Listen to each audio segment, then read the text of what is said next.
आपण या ठिकाणी आता बघू शकता गोदावरी मातेचा जो महापूर आलेला आहे ते पाणी या सायकलच्या संपूर्ण बाजारतळामध्ये विस्तीर्ण असं पसरलेलं आहे। समोर आपण जो भाग बघतात वीट भट्टी बघतात त्या संपूर्ण वीट भट्ट्या या पाण्याखाली गेलेल्या आहेत आणि हा जो मधला रस्ता बघता चांदोरी आणि सायखेडा या दोन्ही गावांना जोडणारा हा शॉर्टकट हा मधला रस्ता आहे तोही पूर्णतः पाण्याखाली गेलेला आहे। आपण या बाजूला इकडे माझ्या डाव्या बाजूला बघू शकतात की भरपूर असं पाणी हे सायकलच्या बाजारतळामध्ये या ठिकाणी आलेलं आहे।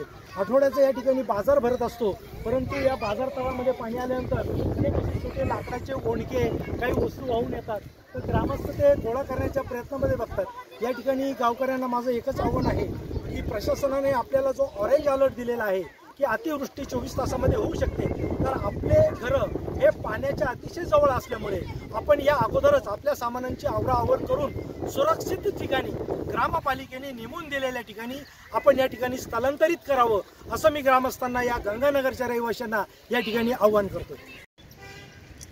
आपण बघू शकता का गोदेला आलेल्या या पुरामुळे समोरचा जो चिंचबन म्हणून सायखेड्याचा जो परिसर आहे त्या परिसरामध्ये असलेल्या संपूर्ण वीट भट्ट्या या पाण्याखाली गेलेल्या आहेत। तसंच आपण बघू शकतो की समोर जे आहे ते चांदोरी गावातील एक परिसरातील संपूर्ण महाराष्ट्रातील एक श्रद्धास्थान खंडेराव महाराज मंदिर हे देखील पाण्याखाली गेल्याचं आपण या ठिकाणी बघू शकतात। तसं जर बघितलं तर सायखेडा चांदोरी आणि गोदाकाठ वाशियांनी अनेक मोठे महापूर बघितलेले आहे। 1969चा असेल, 1976चा असेल, 1994चा असेल, 2005चा असेल आणि त्यानंतर 2016 आणि 2019 यामध्ये प्रचंड मोठा महापूर या ठिकाणी आलेला होता।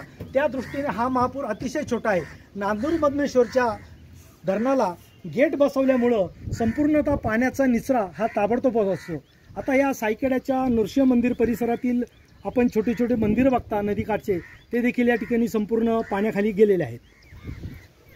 समोर बघू शकता आपण सायखेड्याची जी स्मशानभूमी आहे ती देखील संपूर्णतः पाण्याखाली गेलेली आहे।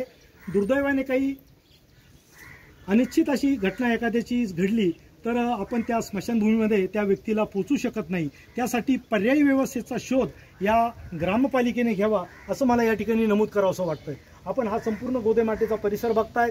अनेक दिवसापासून गेल्या जून महिन्यापासून पावसाच्या प्रतीक्षेत असलेला हा गोदाकाठ आणि सायखेडा आता गेल्या 2 दिवसापासून पडणाऱ्या संततधार पावसामुळे गोदावरी नदी ही तुडुंब भरून वाहते आणि अशीच 12 महिने वाहत राहावं अशीच सकल गोदाकाठ परिसरातील ग्रामस्थांची आणि शेतकऱ्यांची अपेक्षा आहे। परंतु या महापुरामुळे नदीकाठच्या लगत जो काही शेती आहे, जे काही कृषी प्रधान क्षेत्र आहे त्या संपूर्ण क्षेत्रामध्ये हे पुराचं पाणी गेल्यानंतर जवळजवळ ती जमीन 8 ते 9 महिने पूर्णतः ही नापीक होत असते। त्या शेतकऱ्याला त्या जमिनीमध्ये पाणी बाहेर पूर जरी ओसरून गेला तरी पाणी बाहेर पडत नसल्यामुळे त्या शेतीच्या जमिनीचा कुठल्याही प्रकारचा उपयोग हा शेतकऱ्याला